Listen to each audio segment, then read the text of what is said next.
A record number of fossil fuel lobbyists are attending the UN climate talks in Dubai, and federal officials are investigating a house explosion outside Washington, D.C. last night.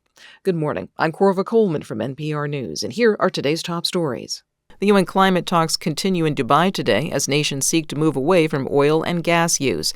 NPR's Julia Simon reports a record number of lobbyists for fossil fuels are also attending the talks. Nearly 4 times the amount of fossil fuel lobbyists were given access to the climate talks this year compared to last year.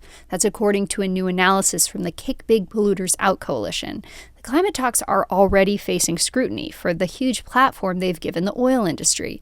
OPEC, the oil cartel, it has a pavilion. The president of the climate talks, Sultan Ahmed Al Jaber, he's also the CEO of the United Arab Emirates State Oil Company. Today, world leaders will discuss how to phase down or phase out planet-heating fossil fuels like coal, gas, and oil.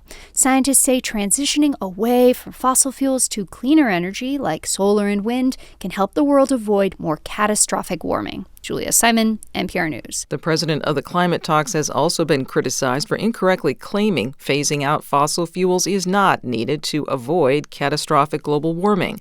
Sultan Al Jaber says his remarks were taken out of context.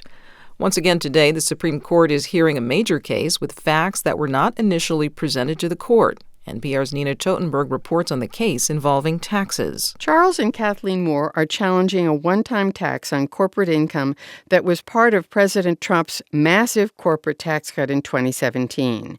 They paid a single $15,000 tax on the earnings of an Indian company they invested in, and then they challenged the tax in court.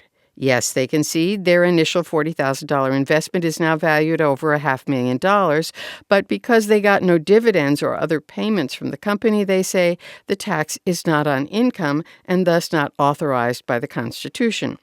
Since the court agreed to hear the case, however, the publication Tax Notes has unearthed records indicating that Charles Moore was far more involved in the company than he claimed, and that he has received some payments from the company in the form of high-level interest on loans.